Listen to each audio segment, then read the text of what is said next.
Hey, chaps, give me your best Samberg. I don't have one. You know this. Come on, hit me with a doink to doink. No, thank you. All right, today we're talking Palm Springs.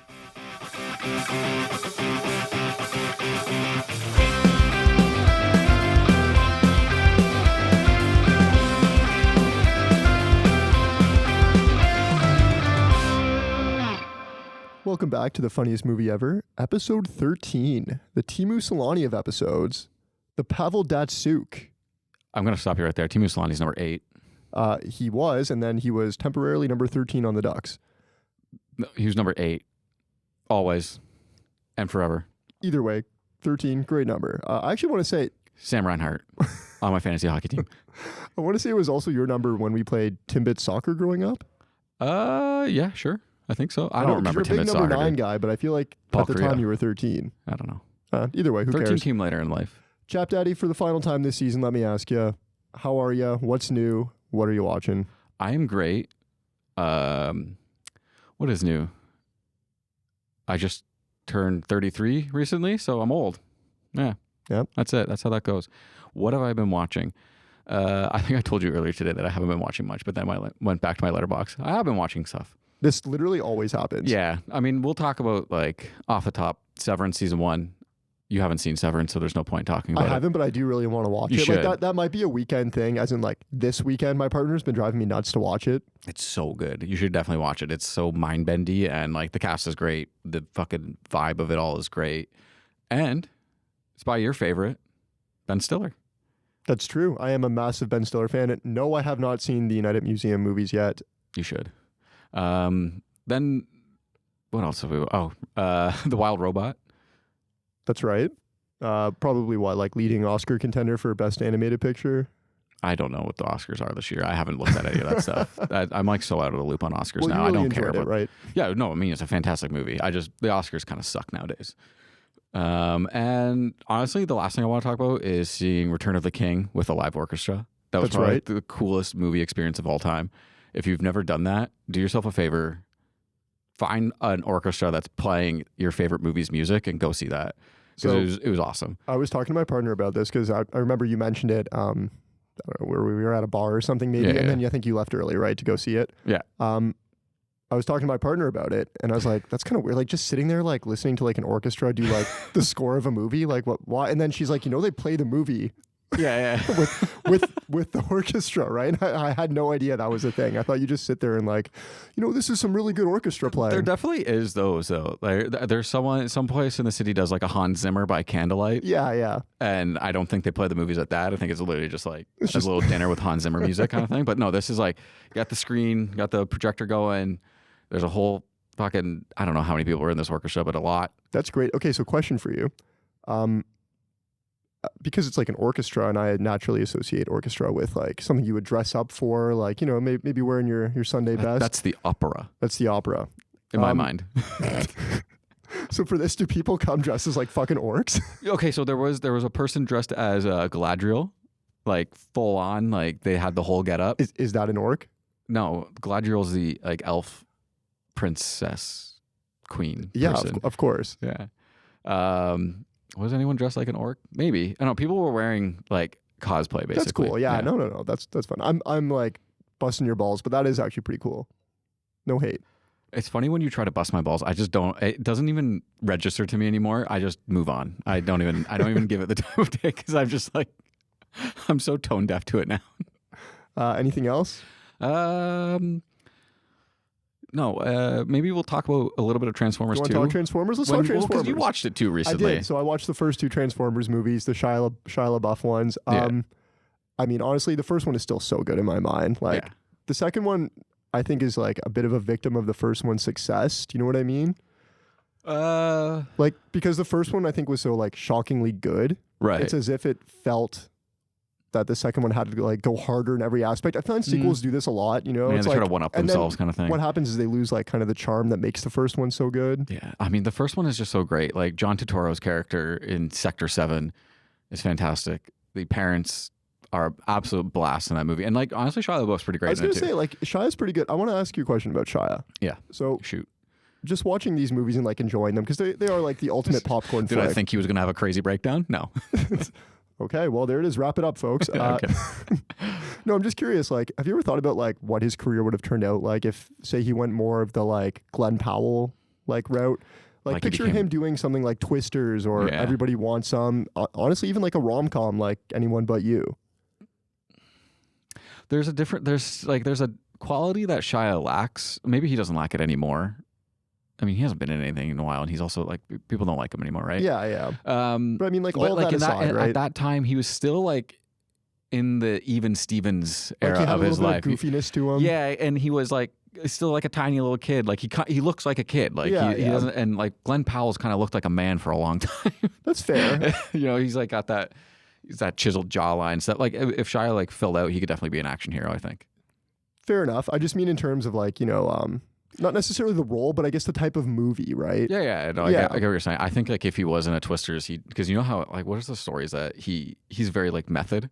Like what's that movie? Fury, that Fury movie with Brad Pitt. Okay. The tank movie. Yeah. Apparently he just didn't bathe for like weeks. That's like because like he's like I'm an army guy. Like this is what happens in the army, and people are like, man, he needs to take a shower. Doing his best like Daniel Day-Lewis impression. Yeah, exactly. So like I feel like if he was in something like Twisters, like he would go find a real Twister and like, park his car in it. So you're telling me shoot a firecracker off. Do you remember the movie Disturbia with him in it? Yeah. Do you think he just like bought a house next to like a crazy neighbor and was just like looking at the blinds? Yeah, absolutely. That's what he did. The whole summer before shooting that movie, that's what he was doing.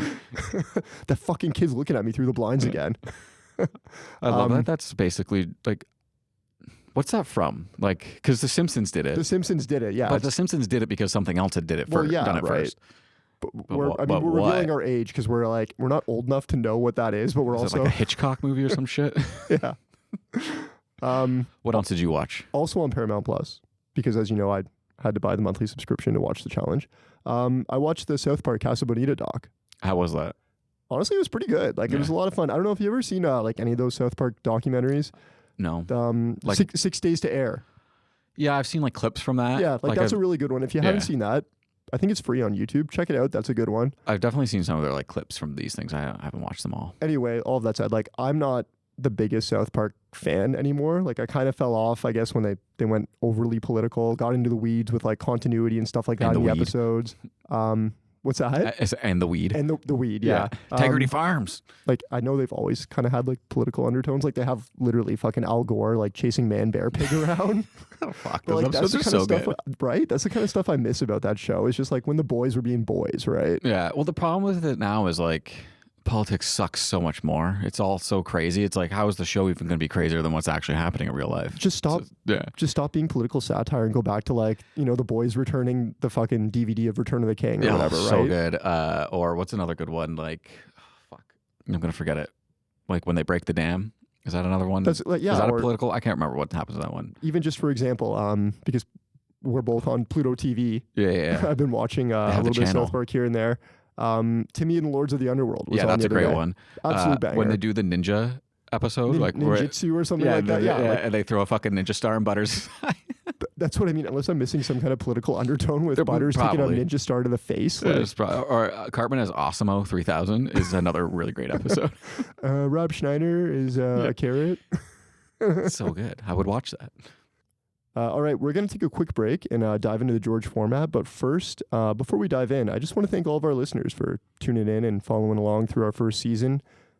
Chaps and I, we do both work 9 to 5s. And although, for the most part, we enjoy each other's company and happily use this as an excuse to watch and talk about our favorite movies, it is encouraging to see our listener count creep up.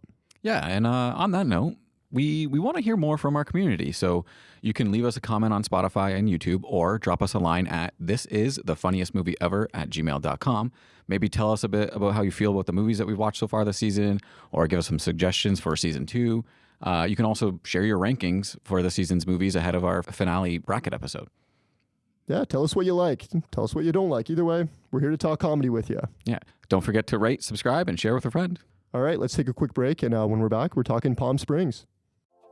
It's gonna be a beautiful wedding. I don't think that we met. I'm Sarah. Niles. Nice. Niles?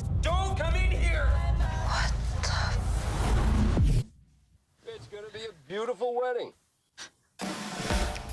It's one of those infinite time loop situations you might have heard about. The second you fall asleep, it all just goes back to the start. Well, then what's the point of living? We kind of have no choice but to live. No, I'm gonna get out of this. See you tomorrow.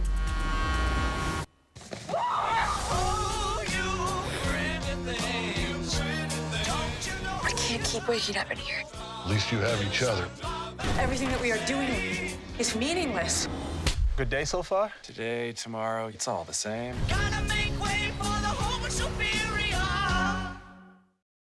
All right, we're back. For those new to the pod, here's the George format.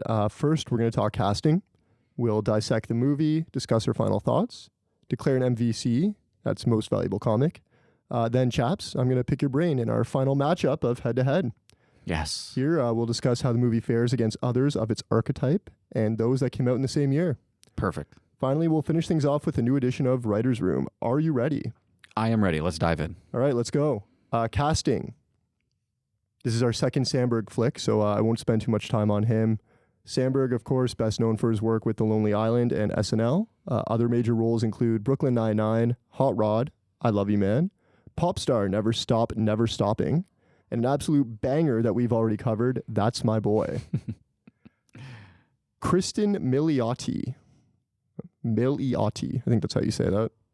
Yeah, she was the mom in How I Met Your Mother. That's, literally Spoilers. the first the first bullet I have. This is a fun one to cover because honestly for me, I don't know much of her work outside of her being the mother from How I Met Your Mother. She had a cameo in 30 Rock. I do remember that. I don't know if you're a 30 I'm Rock not a fan. 30 Rock guy. I don't like Tracy Morgan. Fair enough. She's Leo's wife in Wolf of Wall Street. Yes. Yeah, the first one. Before Margot comes into the picture. Are you a Black Mirror guy? I've watched. Have you seen her episode of Black Mirror? It's been a long time since I've watched Black Mirror, so probably not. Fair enough. Mythic Quest. Yeah. Yeah? Is she on that now? So Is she in the new season? there was a pandemic episode that she's in with our boy Nick from New Girl. Yes. This is like, I think, one of the best episodes of any pandemic series I've seen. Yeah. I'm not a big like Mythic Quest fan. I think I fell off around like the end of season 2.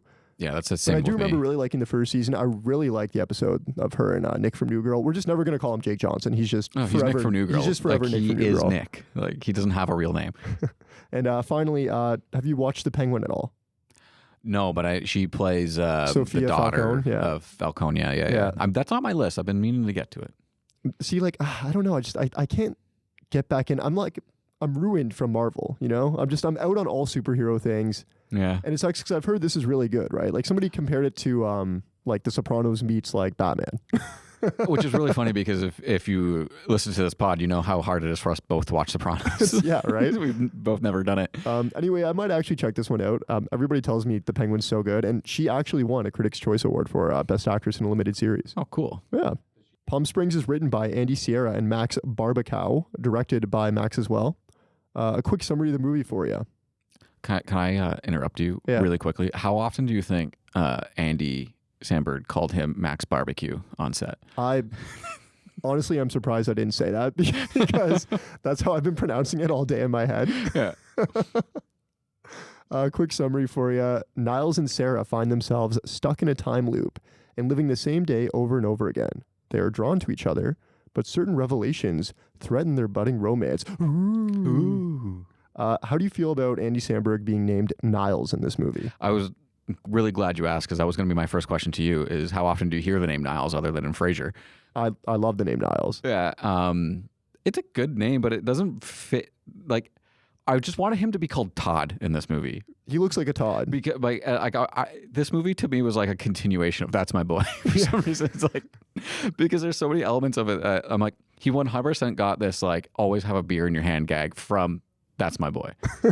Like that's my headcanon. He just took like Sandler's. Yeah. What's his name? Donnie Burger. Yeah. He's like, I'm just gonna be Donnie Burger in this movie. I can't take him seriously with the name Niles because my partner and I have always talked about getting a corgi. Yeah. And the name I picked out for my corgi that I don't have is Niles. Yeah, it's a great name for a corgi. Great corgi name. Yeah. I don't know if it fits him. Also, if anybody listening is named Niles, I'm not probably sorry. Fits you. You have the name of a corgi. Yeah. When I hear Niles, I'm like that guy's like really smart. I don't know why. Because of Frasier. Because of Frasier, yeah. Yeah, it's like you got to go to like Harvard to be called Niles. No Yaleys allowed. No Yaleys. All right, let's dive in. We kick things off with an earthquake, perhaps a magical earthquake. Who's to say? Who's to say? In case you're ever wondering what Samberg looks like jerking off, well, here we go. He wakes up in his hotel room. I think it's safe to assume his partner is in the wedding. I think that's why we're here in Palm Springs, right? Yeah. Samberg isn't his usual happy-go-lucky self. He's sour, lethargic. He's just giving big, like, over everything is shit vibes, right? Yeah. I found that kind of like unique for him. You know, he's such a happy, goofy dude. Like seeing him be like so jaded. Yeah, again, I think it's because we watch it so closely too. That's my boy. Like he's kind of got similar energy from the two. You know what I mean? Drawing on that experience, I guess. We get the cover shot of him lounging in the pool on a slice of pizza floaty. How awesome is it to lounge on a floaty in a pool with a beer? It looks fantastic. It's like top 10 feelings. Like great summer day. You got your floaty. The pool's nice and cool. Right? The beers are even colder. Like, I mean, we're going to get into this as we go along here, but this doesn't seem like that bad of a time loop to be stuck in. Honestly, it looks great. If I had to pick, like, I think a wedding would probably be up there for me. Like, I'm not in the wedding in any capacity. Like, he's not in it in any way. Like, his partner is whatever, a bridesmaid. This is great. The food's probably going to be fantastic. It's an open bar. Not that it matters because you can do whatever the fuck you want anyway. Yeah. But just being in Palm Springs, like the pizza slice floaty, like It is a great place to be for a time loop. It's perfect. 100%. Right? I want to show the music off the top. It's a band called Kruangbin, who I've been listening to for a long time, but they're all about those mellow vibes. Just kind of like guitar riffs, like no real lyrics, kind of like that lo-fi music. That's really awesome. Good stuff. So if you're looking for more of that, that's the name of the band that opening song is from. I love that. So yeah, we get the cover shot of him lounging around the pool. He's got a wicked shirt. Like fucking Dan Flashes, Tim Robinson would covet this shirt. Cracks a beer and he drops a hint for us saying, today, tomorrow, yesterday, it's all the same. Yep. Yeah. That's a yearbook quote right there. So we skip ahead to the wedding itself. Sandy Cohen, of course, in attendance for Camila Mendez's, aka Veronica from You Riverdale's have all the wedding. same fucking notes that I do. That's so funny. I literally wrote down fucking Veronica marries Superman / Alpha Werewolf. What's his name? Tyler Holschel. I can't pronounce it. Dude, though. Yeah, and Sandy Cohen's the dad. Sandy Cohen's the dad. I love when Sandy Cohen just pops up. What is his actual name? Peter Gallagher. Peter Gallagher. Yeah. He's fantastic. He's the best. All-time role in Mr. Deeds. Yeah. Yeah. He needs to do more stuff. We see Samberg in the crowd. He's cracking a beer still, wearing his Dan Flashes shirt, despite everyone dressed up. I mean, it's obvious something's up, right? Yeah. It's later on at the reception that we meet Cristin Milioti. She also seems a little off. She's crushing a big glass of wine. To her surprise, she's asked to give a speech. Who'd have thunk that the maid of honor would have to give a speech? Well, especially the sister, maid of honor. The sister, yeah, and the sister. Enter Samberg to save the day, maybe? Yeah. He's got a great line in this speech. I didn't even ask you, have you seen this movie before? I have. I've seen this once before. Okay. When it first came out. Me too. Okay, which would have been like 5 years ago, right? So I really couldn't remember how this goes with him, and I'm not gonna lie, I got a little nervous, sweaty palms. But he crushed it. Yeah, he does a good speech because he's had plenty of time to practice it. Like he's fucking James Joyce up there. He's dropping facts about like the bride he couldn't possibly know. Perhaps wooing Cristin Milioti's character at the same time. Definitely wooing, and dropping lines like I forget how he starts it out, but he's talking about the bride and the groom, like who do not look like siblings. Yeah, that's so good. One of my favorite things, this is so mean. One of my favorite things to do though is with my partner, like whenever we're in public, we'll like people watch a bit. Yeah. And I love fucking pointing out people who are like with each other that like clearly look like brother and sister. That's so funny. Horrible people, I know, but still, you know, it's that's a nice little game you like to play. Yeah, right. Yeah. Thanks for bringing me out there. Harmless game. It's a harmless game, bullying people. Well, I mean, you're not bullying them to anybody. I'm just talking shit. Yeah, to nobody, to your partner. That's that. We skip ahead here. People are having fun. Dancing commences. Randy. Offside Randy. Approaches Sarah to dance. I need to give a shout out here. You did a shout out for the music. I'm going to do a shout out here to Randy. His real name is Connor O'Malley, and he's a fucking treasure. probably my next favorite actor, and I think you should leave. If you haven't seen him Oh, he's in that, eh? in the Honk If You're Horny sketch, stop what you're doing. Like, stop listening to this podcast and go watch that sketch right now. Well, that would mean I'd have to stop the recording. And I do know it now. you're not going to do it, so I don't care what you do. That's the Honk If You're Horny sketch, right? From I Think You Should Leave. That is the Honk If You're Horny sketch, yeah. Okay. One more time. Honk Yeah. If You're Horny. Gotcha. Yeah. Anyway, this might be the smoothest Samberg has ever been. He's like fucking slithering through the dance floor, sneaking drinks. He's pointing finger guns at Sarah. Yeah, it's one of those really cool, like, you find out later, oh, he was able to do that because of the time loop, but it's like one of those things that looks like he's practiced this like nice little maneuver and this choreography all the way through the thing. Like, even at one point, the guy's about to pass out, he pulls the chair out for him, right? Yeah, and like spins around him. Like, oh, I love little shit like that. I love that. And like, one take? Yeah, one take. Obviously one take, one right? take. He's fucking cha-cha sliding. Yeah, Like, 100%. It's like, to me, it's like Edge of Tomorrow. You know how like Tom Cruise, he learns the routine. Like, he's like, all right, this alien's gonna come from there, blah, blah, blah. It's the same thing, but for a comedy. Yeah. And I kind of just love that duality. it's so good. Honestly, like, it's what I'd imagine the real Samberg would be like in that moment, but like if he was on cocaine. Which later we find out he was. Yeah. So him and Sarah start talking. We're picking up on the chemistry, right? So with Samberg, I guess, since he asked Sarah to just go somewhere they can be alone, quite forward. Yeah. So they sneak off to hook up. This is a good one. We learn here that Samberg wears underwear under his bathing suit. Yeah. Just like Todd. Which is, just like, no, he wears his bathing suit in the shower. Okay, well, same fucking They're energy. both kind of fucked up. I couldn't tell if they were board shorts or not, but if there's inner netting though, like how do you even get the boxers up? Yeah, if you have a netting in your bathing suit, you're okay to ditch the boxers. Do you wear boxers with board shorts? I don't wear board shorts. Fair enough. Well, yeah, because we're 33. Because I'm not a fucking loser. No, I'm kidding. To anyone that wears board shorts, don't stop listening to the pod. We love you. Do people still wear board shorts? Yeah, my brother. I actually don't think. Sorry, I'm hung up on the board shorts thing. Yeah, still. it's fair. It's a good question. I don't think you can like buy them anymore. Didn't like all those? No, brands you got to go to a boathouse to buy them. So I think that's like not a real thing anymore. I swear I read the other day, like literally the other day I read Boathouse is out of money? that like those brands are like folded. No.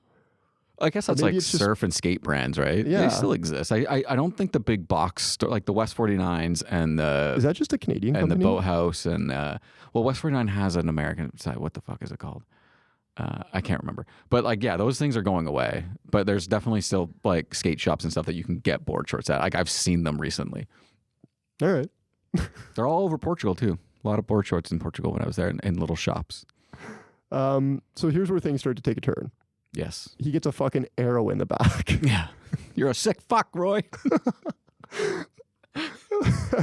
I love that, but also like, did you immediately think of Old School too, or is that just me? Yeah, you got a dart in your neck. There's a dart in your neck, man. So good. We see someone with a fucking bow and arrow chasing Samberg. Meanwhile, Sarah is just fucking beside herself, screaming, "What the fuck?" Yeah. over and over again. Samberg obviously knows the guy chasing him down since he calls him Roy, like you said. What the fuck, Roy? And he says, "You're a sick fuck, Roy." Yeah. I forgot that Roy. Like, you didn't mention him in the casting, but J.K. Simmons. I didn't mention him because I feel like it's like a nice little surprise. It is because I got surprised again because I totally forgot he was in the movie. I'm like, oh yeah, it is J.K. Simmons. Right? I got surprised too, and I couldn't tell because we see him. It's like dark out, right? And he's got face paint on, right? He's got Exactly. camo all over his face. So you can't even see his face. Yeah, What is there a face there? Man, But yeah, I'm sitting there and I'm watching. I'm like, I think J.K. Simmons is in this movie, but I can't remember. yeah. Anyways, yeah, nice little surprise there. Samberg takes them into a cave, an ordinary cave. I don't know, is it? Magic cave. It's a magic cave. Yeah, it's a time loop cave. We see Samberg drag his bloody, limp body into the cave, and poof, he disappears. Yeah. What I really like about this movie, because okay, let's just kind of get it out in the open. This is not like a high last permanent kind of movie, It's but I not. still really enjoy it. It's- you know it's- yeah. what I mean? It's a very fun movie. There's fun things happening in it. Sure, you might not be like falling out of your seat with laughter, but the opening of it is very slow, and I think it's designed that way. So when it does get crazy, it gets crazy, right? Like the whole opening of the movie, like nothing really happens in the first like 15 minutes other than like the setup and no real actual jokes and stuff. But Samberg jerks off. Is that? Yeah, I mean, I just didn't do it for you. I've seen how many movies has that been in that we've watched this season? I'm sorry, I really thought you were just about to say I've seen him jerk off before. No, but that joke is so overplayed. Like, yeah. So to me, I mean, it's always going to make me laugh. I don't know. Somebody jerking off is just it's funny to me. boner jokes. There you go. Exactly right. It keeps you humble. Yeah, but the slowness of the opening really helps to serve the twist. Is You're what right. I'm trying to get it's, like you said, and we'll talk about it a little later as we wrap things up. Just whether or not the funniest movie ever to you is a good movie with comedic undertones, or if it's something that has laughs per second off the charts. Right. It's true. I will say though, hard question. This is a good movie in my opinion. I agree, and I find it's like I would describe it almost as a charming funny. Yeah. No, that's the best way to put it. I think because like the whole time you're kind of just smiling a lot. There's a lot of nice stuff happening between like Samberg and what's her name, Cristin? Yeah, Cristin Milioti. Yeah, Milioti. Yeah, or there's Sarah. a lot of nice stuff happening between them, and it's kind of like wholesome, at the same time while being kind of fucked up. To me, like Kristin's great in this, but Samberg has this like contagious, goofy smile, like the silliness. The silliness is just contagious. It makes you want to laugh whether you actually do or not. So let's move on to the next day. Yes. So we're exactly where we started the movie, right? He cannonballs into the pool, lounges on his slice of pizza. Except this time, we see Sarah storm the pool, and she's fucking pissed. Yeah, she big mad. She starts whipping beer cans at Samberg until eventually she jumps in after him. I don't know about you, but I love this visual. This trope that we always get in movies where somebody's pissed off and they jump into the pool or into the body of water to grab the other person by the collar. Yeah, by the scruff of their neck kind of thing. A good example of this is like Veronica Vaughn and Billy Madison. Yeah. Comes into the fountain to grab him, smacks Sandler around a bit. It always gets me. I think it's just, I don't know what it is. Something about people in their clothes in the pool makes me laugh. I like that. So we learned that Sarah followed Samberg into the cave, obviously. We can safely assume that she is now stuck in this sort of time loop that Samberg's been dealing with. Yeah. So it's time to learn how this shit works. We're about to have the talk. I do enjoy time travel movies, although I can admit I haven't seen like a lot of them. Like personally, you're going to roast me for this. I've never seen Groundhog Day. I'm not going to roast you for that. I've seen it and I don't like it. That said, I'm still like always really invested in this part of these movies where they explain science, like they get into it, like how's it working? Science, the rules of exactly. this world's universe of time travel. So, do you have any thoughts on this? I thought the way that he did it, it's exactly how a person of his IQ level would explain it. That's the nicest way to put it. But I think I was mentioning it to you. It's such a fun little way that he explains it. Like he's like, tomorrow's today, yesterday is today, the day after tomorrow is also going to be today. Like all that stuff is like such really great little writing. It's just a fun little segment. It's a good way to sum it up. And to me, it's like it's my favorite thing when movies do this. And we've talked about this before. I don't need to bust out a chalkboard and fucking show me the science behind it. Just tell me what it is, and I will buy into it. Yeah. Like perfect example of this is Austin Powers. I think it's the second one, maybe, where Basil Exposition just tells the audience, and Expedition. Don't let everyone know it's exposition. Basil Expedition. Yeah. Tells the audience to just have fun with it. Yeah, exactly. And that's it. Don't think about it too much. Well, just you sitting there at home, have fun. That's what's nice. They don't even explain the cave. Ever. The cave never gets explained. It's just that's it. That's the cave. That's where this thing happens. Is that not what happens when earthquakes meet caves? I just assumed. It's honestly a classic trope because I think we talked about Evil Dead Rise or something like that I watched. That was an earthquake, opened up an underground tomb. So earthquakes lead to supernatural things, is what I've been taught by movies. I'm glad I don't live in California. Yeah, same. No I'm fault actually lines. Not. It looks lovely. So here we go. This is today. Today is yesterday. Tomorrow is also today. It's one of those infinite time loop situations you might have heard about.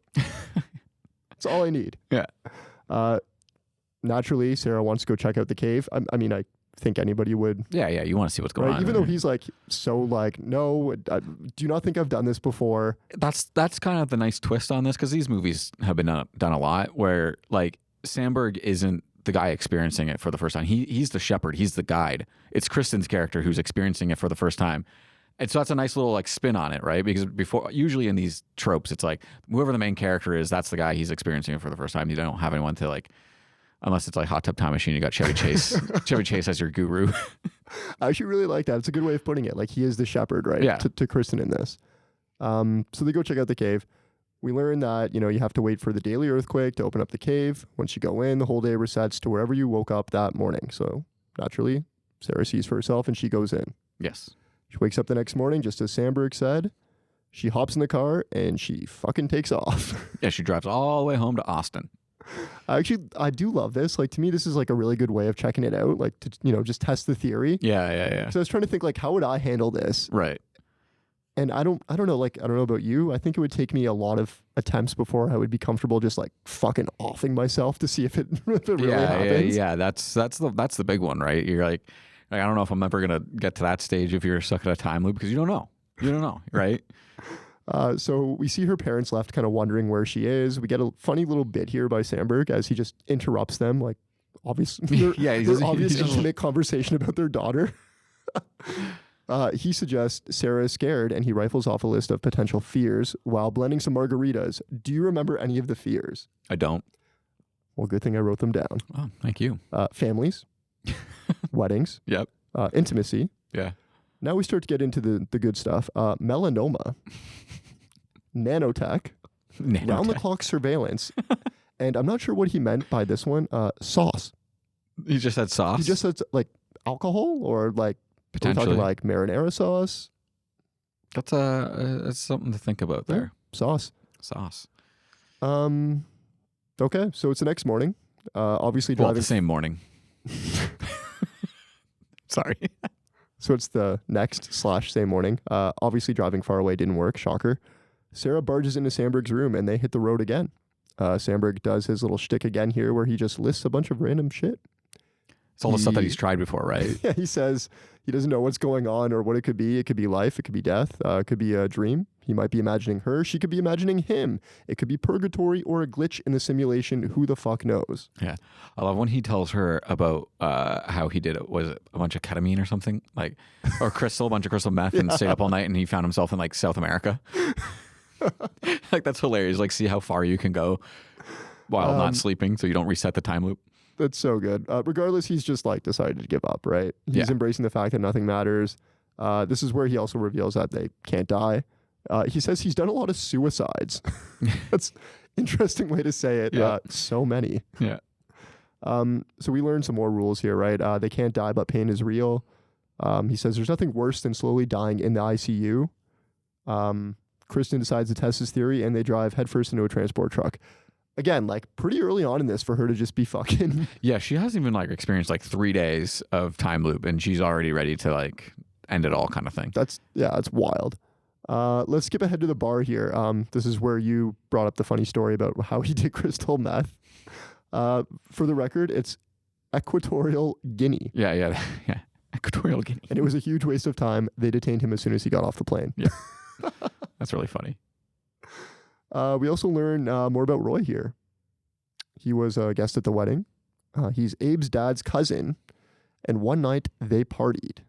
They partied hard. Cue ominous music.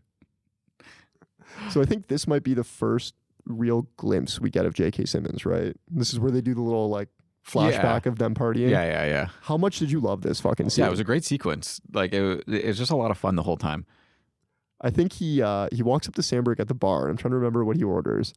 I want to say, do you know what it is? I don't remember. He orders like a regular drink first and then changes it to scotch. It's a Moscato. Which okay. I had to look up because it just sounded so fucking cool, like coming from his mouth. Yeah. What is it?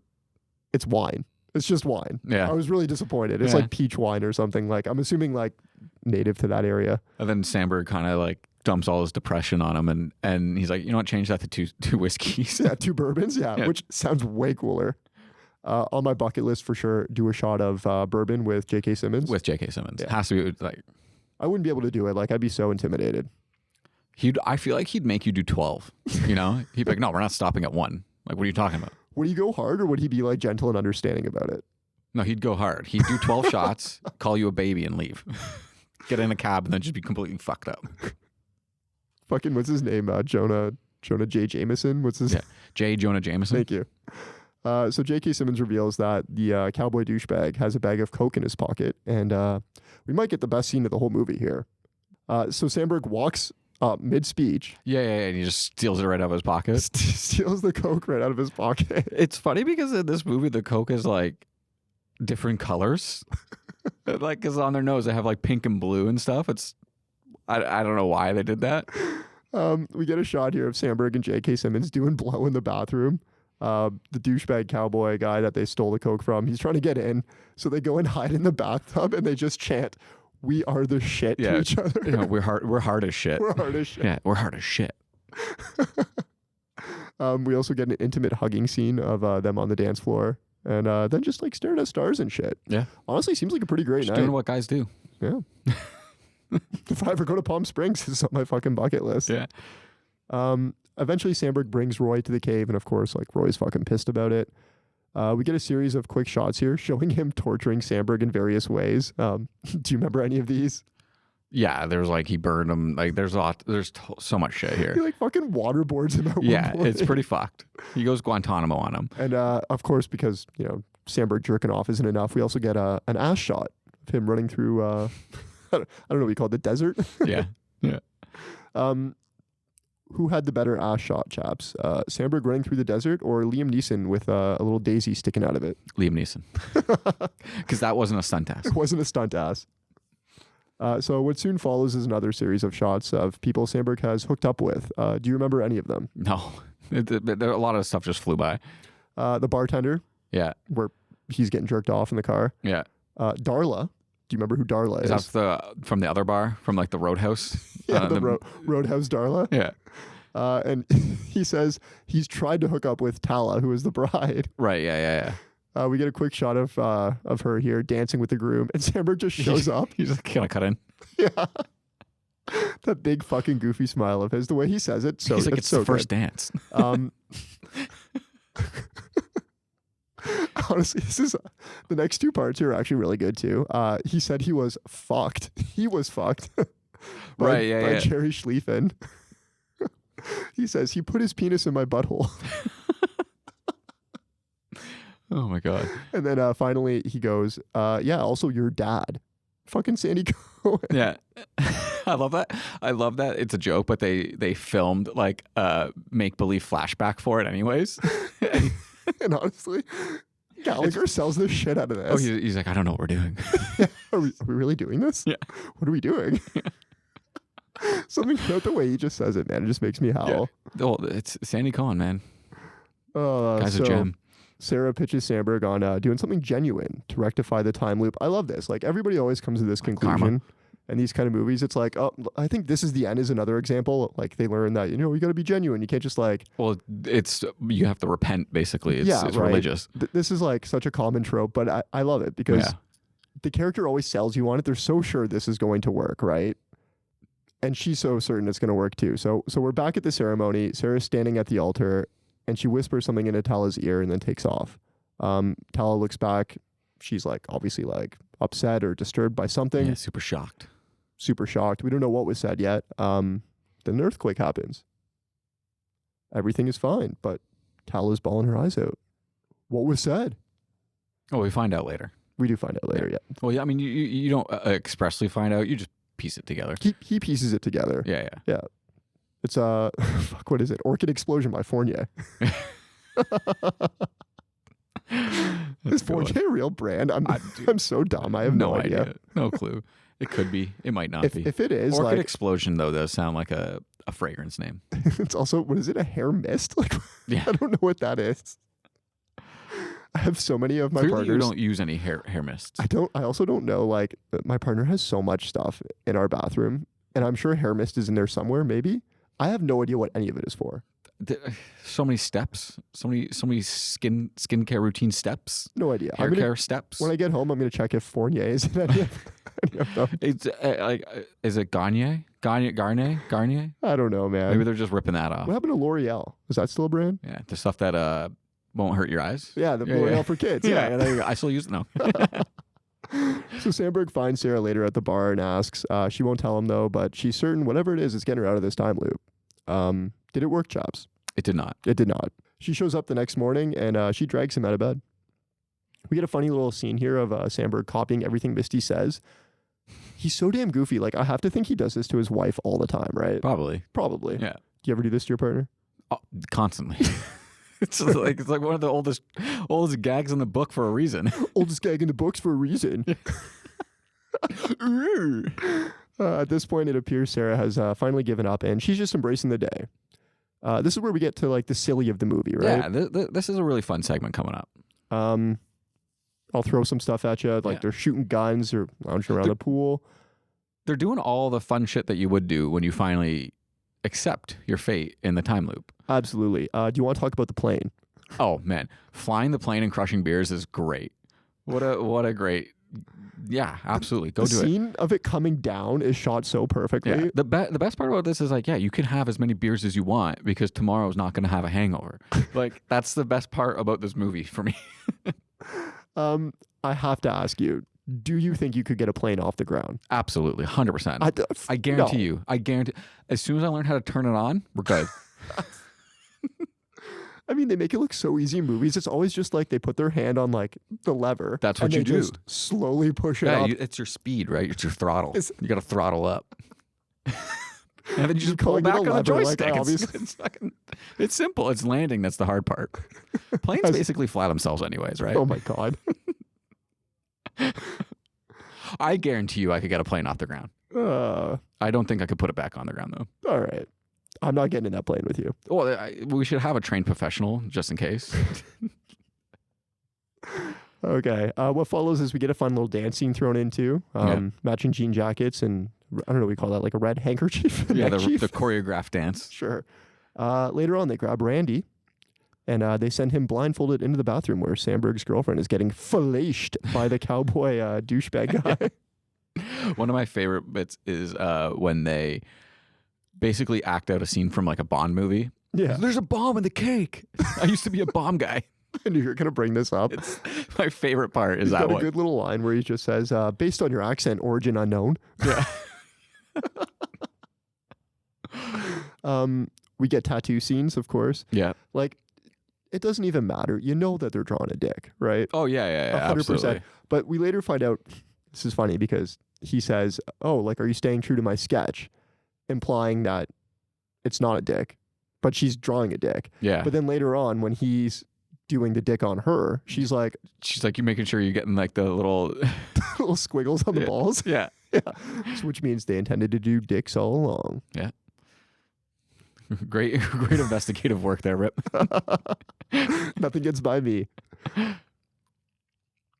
All right, we move on to a little heart-to-heart here between Sarah and Samberg over a campfire. This is a little cute moment here. She reveals to him that she was married and how she knew it wasn't going to work out. Samberg indulges her, but we get a sneaky suspicion that there's more to Samberg than meets the eye here. Or he's just like really, really high on mushrooms. I don't know. They see the fucking dinosaurs. Yeah, how cool is that? Yeah, the dinosaurs. It's crazy that they're both tripping and both seeing the dinosaurs. Never done shrooms, but I don't know. Is it like are shrooms like for lack of a better description, like in Inception when you can go into each other's dreams? Like, do you share the same trip? Like, that's a good I question. don't know. Actually. Is that I don't know. I've never done shrooms. So is that what happens for you? Like, your cycles sync. Your cycles. People who are dorks, write in and tell us what it's like to do shrooms. Yes.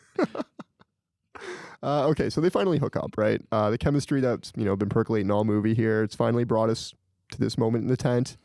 However, we still have another half of the movie, so we can only assume shit's gonna hit the fan the next morning. Yes. And it does. We learn that Sarah banged the groom the night before the wedding. Yep. Pretty fucked up. We also get our next encounter here with Roy, which I thought was really fun. We see he's been like kind of following them in the car the whole way. Yeah, cop, right? He's dressed as a cop. He's in the police cruiser, and Sarah ends up fucking pinning him between two cars. Oh my god, yeah. Well, before that, no.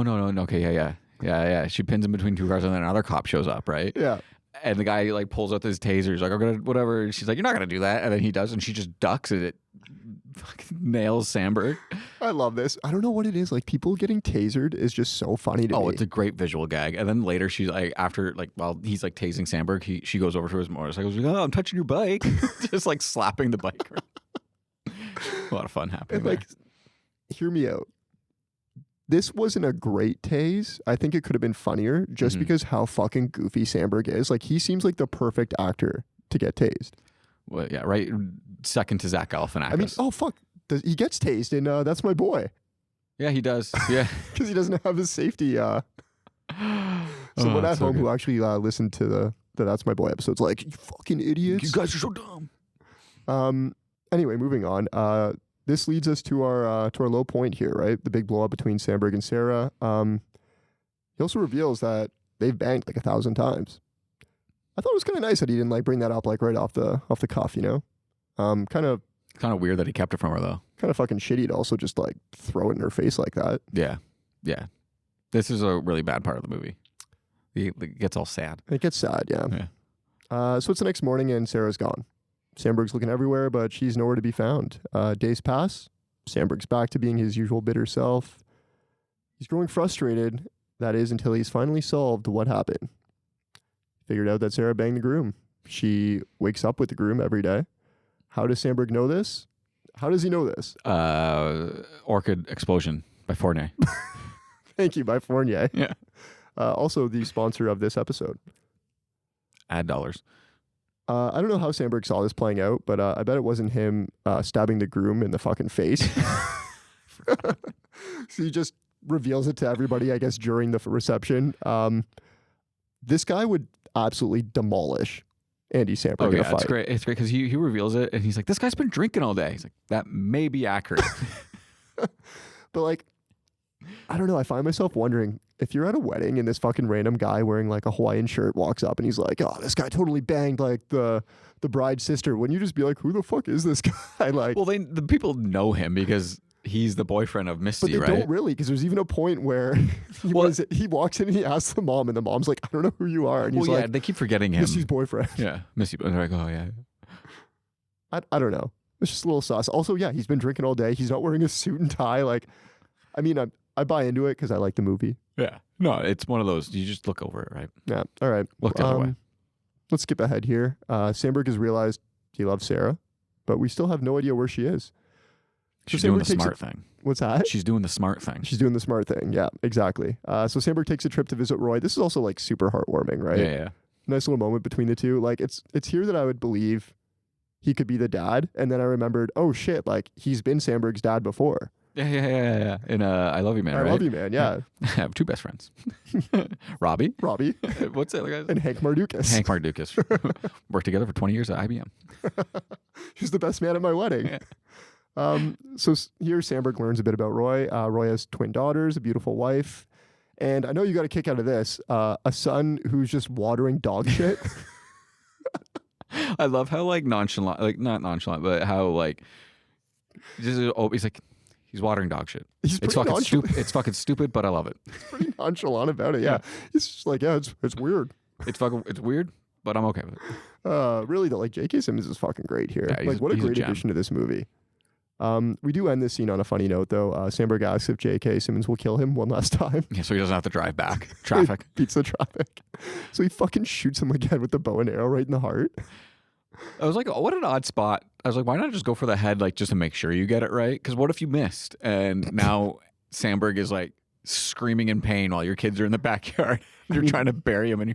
Also, if I've seen any kind of like historical war epic, like you can take like 4 arrows to the chest. At least 2 to 4. Like Boromir took like 7, but that was a fantasy movie. Yeah, right? Come on. Now we get to see where Sarah's been. Do you like this? Like when movies show the same day and time through another character's like eyes and experience, like what they've been up to? It works really well in this movie, I think, because they do at the very beginning of the movie when he first brings Sarah into the cave and she first gets stuck in the time loop. The first time she jumps in the pool, you don't hear her say anything other than like loud screaming. But the second time they show it, she jumps in the pool and she's like asking like honest questions, and like Samberg's just not answering her, so she's getting more and more mad, right? Yeah. She's like, what happened? What's going on here? But the other way you see it, you hear just gobbledygook like yelling, right? So they do it really well in this one. Yeah, they did a good job for sure. So she starts her day by yelling at the groom while he's in the shower. Yeah. I thought like he doesn't have a lot of lines in this, but he's pretty funny like when he's in it, right? Yeah. I don't know what his name is. I can't remember. Tyler. Tyler. I'm just gonna call him Tyler Superman. Yeah, Tyler Superman. That's fine. Honestly, like if I was Tyler, like Tyler Superman, that'd be a pretty cool nickname, right? Yeah, Yeah. People don't like their nicknames, but so I've heard. Anyway, so she does that, and then she basically just teaches herself quantum physics, which is awesome. Like that's what I would do if I had all this time. I would learn cool shit. So, no. What do you mean no? I want to call you out on this. You have so much time to do stuff. You could learn how to play piano. You could fucking become an opera singer. Like, world's your oyster. Okay, I'm going to say my piece, and then you're going to admit that that's not true. Okay. This scene bums me out because I know I don't have the work ethic or the drive to teach myself quantum physics or to teach myself anything. Like the best thing is you don't need the drive because you have all the time in the world. So it doesn't matter how long it takes you. You're going to get there. I know I'm not getting out of this time loop. Like I'm getting high and I'm doing exactly what Samberg is doing. Like, oh yeah, I'm definitely doing that, but on the side, like I'm putting like an hour or two a day into something. You know, you fucking look me in the eyes right now. I'm lying to my face. There's no way. I'm not getting out of that time loop, and neither are you. I don't care what you say.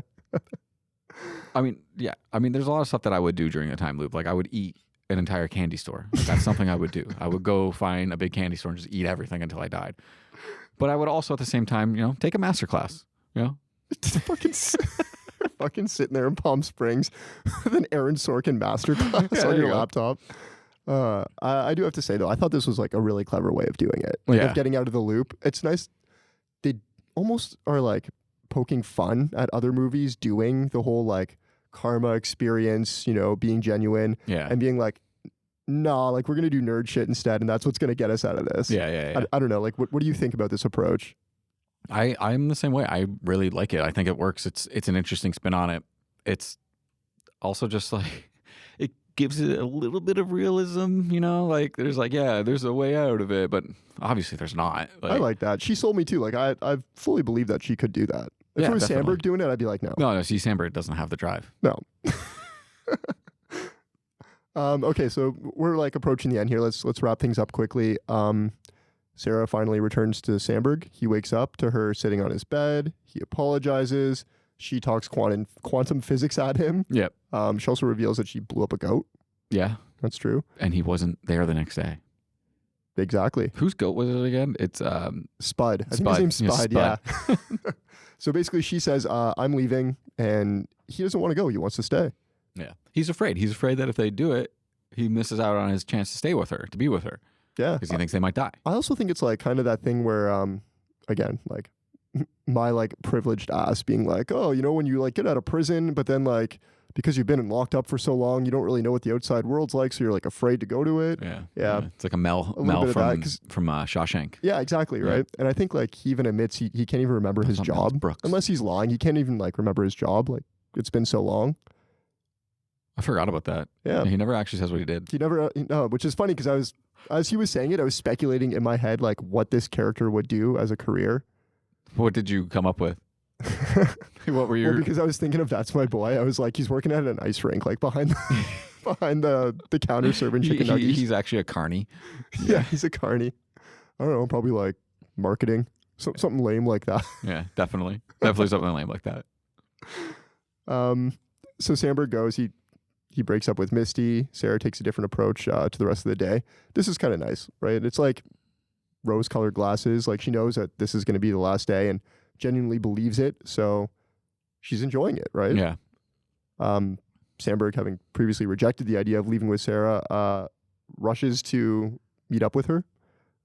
He ends up at Spud's. Like I guess Spud is the guy who's shooting at the range, right? He's the guy that's got all the guns and stuff. And what does he say to him? He's like, oh, like 20 years ago, like you had like unprotected sex and lost your virginity. Yeah, he says, I'm your son.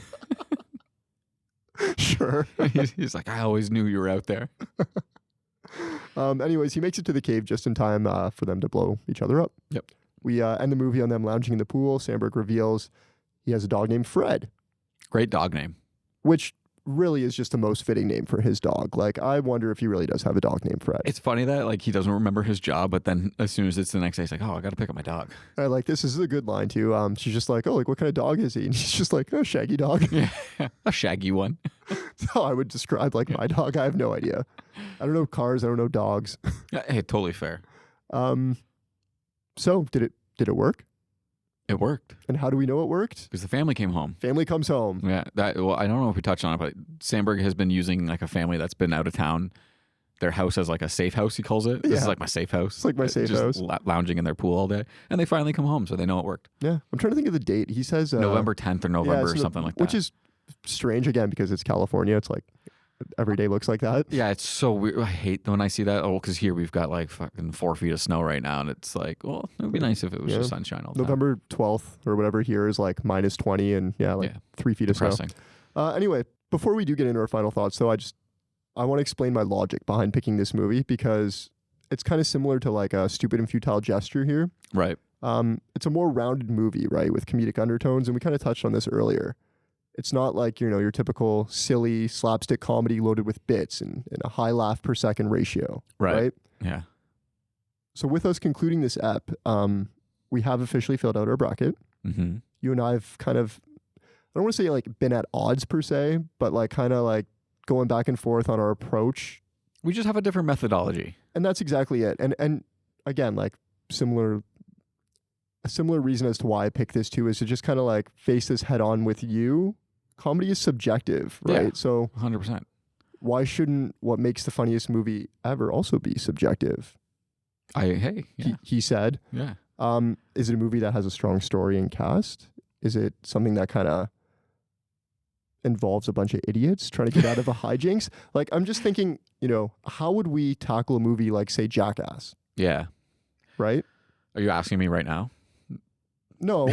Because I'm not Or prepared for maybe. this question. Like, these are the elements that, like, I want to engage our listeners with, right? So, Yeah, for please, sure. if you have thoughts, like, leave a comment. Let us know your thoughts here on Mm-hmm.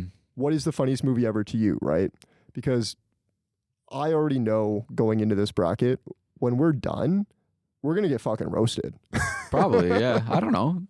It is one of those things. Like, for me, I think personally, I keep going back and forth. I can't nail down like my kind of thought process on it because I think sometimes I tell you, like, I like this movie and like, it was really funny, but it was also just also a really good movie as well at the same time. So like I find that one's beating out others for me. And then I'm like, well, isn't funniest movie ever supposed to make you laugh? And like, if you didn't laugh a lot, like, is that the same? So it's one of those things. It's a good exercise, and I'm excited to get into the bracket and debate all of these movies that we've watched. For sure. Okay, now tell me your thoughts on the movie. So we mentioned it off the top. It's not a high laughs per minute movie, but I still really enjoy it. It's super charming. It's the right amount of corny. It's full of tropes that are been reused in interesting ways, and it's a lot of fun at the end of the day. So I enjoyed it. Yeah. Yeah. Okay. I mean, all of that said, the question that I've been dying to ask you all movie and that I haven't is, how the fuck would you get out of this situation? So I'm gonna combine two things. I'm gonna take a page from Andy's book and a page from Sarah's book. Okay, I'm excited. So I'm gonna do a bunch of meth so I can get to Europe awake. Okay. And I'm going to go to the Large Hadron Collider Okay. in wherever that is over there and have them fire that thing right at me and see if it works. Okay. You hated that, didn't you?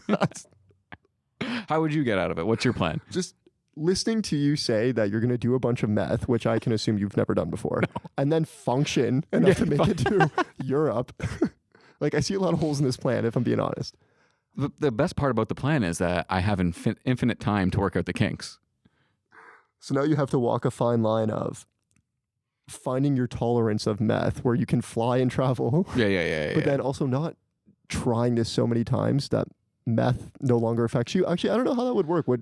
So my interpretation of the time loop is that whatever you did that day gets reset for the next day that you're doing again. So you're telling me that you just would never build up a tolerance to meth? Yes. Okay. I buy into that. I've come around. You asked me how I would get out of this. I wouldn't. I'm quite confident that I would keep telling myself tomorrow you will learn quantum physics, and I would just like fucking chill at the wedding. Fair enough. That's it. Well, you're supposed to just come up with an idea, but okay. Fucking nothing, eh? I can't think of any like. No.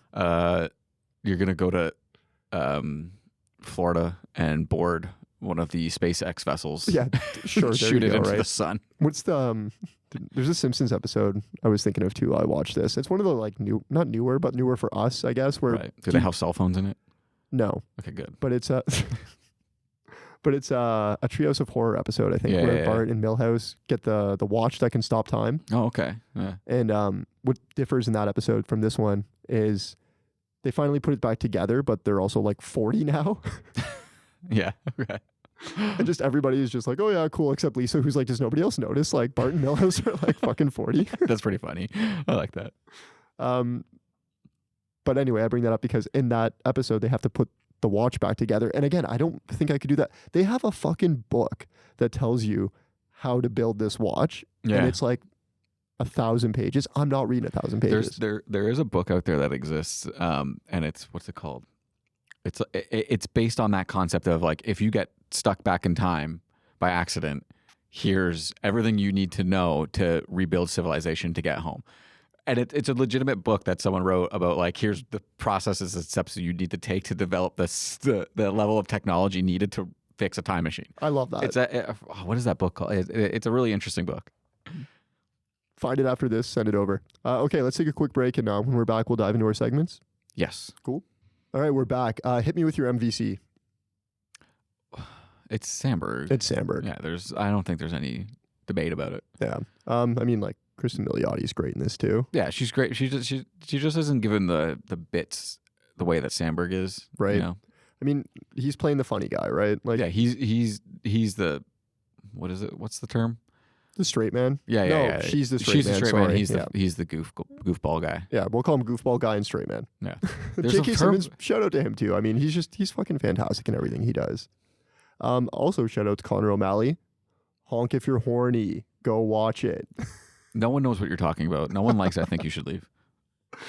Okay, let's do some head to head. I'm gonna start with the Samberg rolls. Are you ready? Sure. Hot Rod. I like Hot Rod better. Yeah, Hot Rod's great, man. Hot Rod's fantastic. Pop Star. I like Popstar better. I will like scream this from the mountaintops. Like, this is one of the funniest movies ever, and it just bombed in the box office. I don't know. Did it ever get its come around? You know how like movies will suck in the box office and they'll get a cult following later? Like, has that happened for Even Popstar this yet? one, like, I don't think it's widely known enough to get that like cult status. You know, Which one? Pop Star. Oh, I thought you meant like when you said which one, I thought you were talking about Palm Springs for some reason. My bad. I Love You, Man. Yeah, way better. Way better than this. Yeah. Okay, how about a Cristin Milioti movie? Do you think Wolf of Wall Street's funnier than this? Yes, You do. I eh? do. I do think Wolf of Wall Okay. Street's funnier than this. I feel like that movie, when it came out, huge. People got annoyed with it a bit. A little later, you know, it became like fun to pile on. Yeah. I don't know. Is it back? I don't know. I haven't watched it in a while. All right. There's a lot of funny shit in that movie though. Okay. 2020 comedies. Bill and Ted Face the Music. Have you? Haven't seen that yet. Haven't seen it. Eh? Yeah. You've seen the other two though, right? I have seen the other two. How would you rank this compared to those? I think the first Bill and Ted's better Yeah. than this. The second one's a little. I always get the two of them mixed up. The second one is when they play like something against the devil or the Grim Reaper. Yeah, they go to like the weird ethereal afterlife thing. The first one is like they have the phone booth and they're bringing back all the historical I love the characters. first one. The first one's amazing. It's so good. You'll like this one because you've recently watched these movies. The first Sonic the Hedgehog. Sonic the Hedgehog is a fun movie. It's a fun movie. I would say these two are tied because A they're, like tie, they're okay. the same level of like good to me. Okay. Like they're both like 3.5 star movies, just fun for Sure. the sake of it, you know. All right. Hubie Halloween. I don't remember Hubie Halloween as much as this one. I'm gonna pass on that one for now. This is the second time I've asked you about Hubie Halloween, and dude, this movie fucking sucks. Like, Does how, it? No, because there's a lot of great bits with the thermos. You're forgetting about the thermos, dude. The thermos. I'm not forgetting about the Yeah, thermos. you are. This is not a good movie. The Stop. thermos saying- is funny, man. It's hilarious that he has a thermos that's like a Swiss Army knife. It's great. Okay, I'm moving on to time-based You're movies. the Sandman. How do you not like? Like, listen, I love the Sandman, but it's like fucking anything. If it's not good, I'm not going to say it's fucking good because I like the actor. I don't know, man. I'm moving on. Time-based movies. Have you seen Meet Cute, It's the Pete Davidson Big Bang Theory actress movie. I haven't. Okay. No, sorry. That movie sucks. About Time. This isn't a comedy, but I just want to know, did you cry during that movie? Yeah, that's Domhnall, right? Yeah. Yeah, of course. You fucking wept, eh? Fucking hell yeah. That movie's really sad. Groundhog Day. I don't think I honestly think this is better than Groundhog Day, and maybe that's like I've seen Groundhog Day way too many times because it's always fucking on TV like around like the winter season and stuff. Is it like always that. on TV, or are you just reliving the same day? That's the whole thing, right? Yeah, that's the bit. Yeah, that's He said the All thing. right, well we're done here. And last but not least, Hot Tub Time Machine. Hot Tub Time Machine by a mile. Like that movie is in the upper echelon of funniest movies ever. I mean, when Chevy Chase is would you say shepherd? Your shepherd, your guru, your time travel savant. How do you top that? Yeah. Except, I mean, if it's Chevy Chase, like he's gonna be like, "Fuck you guys, you're stuck here." And when your time machine is powered by a Russian energy drink called Chernobyl, it's fucking good, man. I can't wait to do that movie. It's gonna be so much fun. Okay, Writer's Room. Writer's Room. Do you want to kick it off first? Sure. Yeah. I'll go first. Let me All right, pull take up it away. my notes here. All right. So last time, Rip gave me Will Poulter, Bill Burr. It's a sports comedy, and an imaginary friend is involved. Okay. Before I dive in, I need to just preface this with a little bit of stuff. I didn't do a whole lot of research for this one, and I kind of just looked at. You'll understand what this Sorry, means. do a you little bit. research your movies? Hold on. I just don't want anyone thinking that this is based in truth. This is just based in the original cast of a certain show that I picked a character from that Will Poulter looks the most alike. Okay. All right. So none of this is really based in truth, but this is the story of America's favorite pastime. It has nothing to do with bowls or lucrative advertising deals. Introducing Laser, the original American Gladiator. So this is a biopic where Will Poulter will play Jim Starr, who used to be an all-state running back turned actor, also known as Laser, one of the original American Gladiators when the show debuted in 1989. Sure. Bill Burr is going to play his sort of slimeball agent who helped him book this gig and helped get the show off the ground. And Bill Burr is the character that has an imaginary friend that he talks to, who will be played by Michael Cera. Of course. And this imaginary friend often tells him that violence sells. I do love that. I love Michael Cera, just like the fucking devil on his shoulder. Yeah, exactly. I don't know. I was just like thinking about it, and you said sports comedy. I'm like, oh, I want to do a biopic of something. What's something funny? And then there was that documentary that came out, like Muscles and Mayhem, I think it was called. That is about American Gladiator, and the starting of that show like is kind of ridiculous. They were like competing on like concrete. There was no padding. They didn't have any like safety measures set up when the first season of the show came out, and like a lot of people got seriously injured on the show. Sorry, what year is it? 1989. Okay.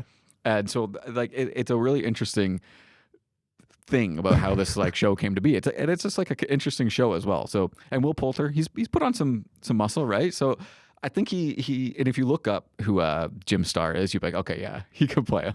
Nice. I love that. Honestly, you fucking nailed it, man. Yeah. I have a couple of bits that I was thinking about. Yeah, hit me. An ongoing bit during the like sort of like training for the show would be, how do you find your cool name?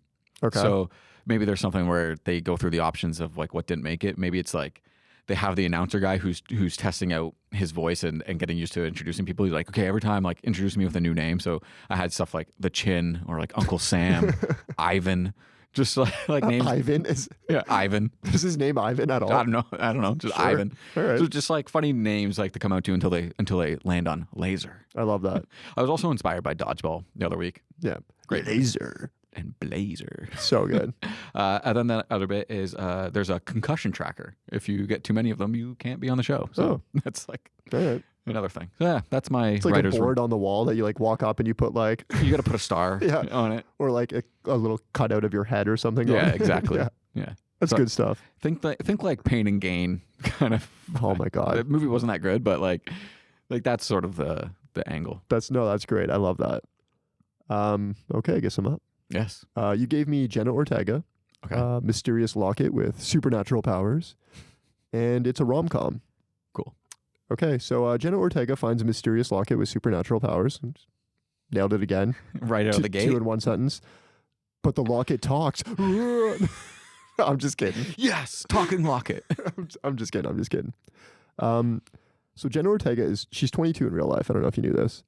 I actually think she'd be perfect for what I'm about to pitch you. And honestly, like lately I've been feeling kind of nostalgic for these kind of movies. Those family-friendly movies. Do you know what I'm talking about? Like Disney movies from back in the day. Yeah, exactly. Right. Those like low mid-budget ones. Like Honey, I Shrunk the Kids. Yeah. Right. So, I mean, I want you to think 13 going on 30. I don't know if you've ever actually seen that. That's fair. But maybe Jenna is like a little more rebel without a cause than Jennifer Gardner. So she finds this locket in an attic because that's where you find lockets. That's where you find Everyone lockets. knows that. If you're missing jewelry, it's in the attic. And, that's these kind of movies to a T. She puts it on, and the next day she doubles in age. Oh. So we skip ahead 22 years later to Jenna being 44. Who plays older Jenna? So I knew you were going to ask me this. Okay. Because she does not look 44. I want to reverse Wet Hot American Summer it. Yeah. That's kind of funny. Where she's in a room, full of adults, but she's 22 and, everyone thinks she's 44, right? Right, so right. They're asking her a coffee order and stuff. And she's like, coffee? I'm just like I'm just a child. I guess she's not. She's 22, 23-year-olds. They drink coffee, right? Well, she'll play like a younger kid because like, how actors always play, like they're older, but they play younger. Right. Yeah. Yeah. So, I mean, she's 44, right? She's got a house. She's got a husband, kids, a pretty impressive job in some skyscraper because marketing. It's, you know what? It's marketing. Yeah. 100% it's marketing. And she's got a secretary, and like obviously a mean boss, right? All that jazz. You did say rom-com though. So I'm just going to steal something right from 13 going on 30, where somebody she works with in marketing happened to be a childhood crush. Oh. And she confides the truth in him, right? But naturally they can't be together because at the end of the day, he's 44 and she's actually 22, and that would be weird. So you said childhood crush. Yeah. Explain to me how that would work. Well, 22 years have... Oh, I see what you're saying. Yeah, now, is it a skip in the future? Or because did he also find a magic ring or something that turned him 40 years older? I like to think... See, now I'm trying to think, how does it work in 13 going on 30? Because that's exactly what happens in the movie. I think you just skip like 22 years into the future, right? Oh, okay. So I that's don't how think it you works. wake up the next day like 44. So, okay, it's still the year. Well, no, we need to talk about this because there is the big in the room. Okay. Where Tom Hanks, he literally does. That's true. He does turn into like a 25-year-old man. Yeah. And his best friend is still a kid. So I need to know where you're going with this. Which way are you doing? It's up to you. You could do either or. I mean, I'm not sure. You're poking holes in a plot that I wrote like 5 minutes before we started recording. And honestly, I'm going to have a talk with you after this. You're fucking coming at me about a made-up movie I'm not that's coming based at you. on 13 I'm going on 30. clarifying. I want you to know the next line in my note is literally, I obviously haven't worked out much of the details. Well, that's why we're here, to work them out. You tell me, how do you see it? So I think it's interesting if it's what I said. Yeah, no shit. No, I'm kidding. I just... Maybe there is the other twist is like there is another person who the same exact thing happened to as well, right? Like found a magic item, got made older, and they find each other. Okay. And then it ends up working out in the end, right? So there's no weird age gap shit. I got to be honest. I stopped listening the second you poked a hole in my plot. That's the movie. No, fair. You did two writers' rooms this week. How do you feel? Do you feel good about yourself? I do. I really do. All right. Before we wrap up, I do want to quickly mention to you, stay tuned for a trailer drop previewing the bracket. Yes. We'll get into the nitty gritty, like regarding the rules and how we'll seed things, how we'll determine, what moves on, that kind of fun stuff. Yeah. So we're probably going to be taking a little bit of a hiatus, maybe an extra week or two before the episode comes out because we got a plan for the finale. We're bringing on some guests. So yeah, look for that in the Spotify feed and on YouTube and all that. Great. And again, thank you for listening.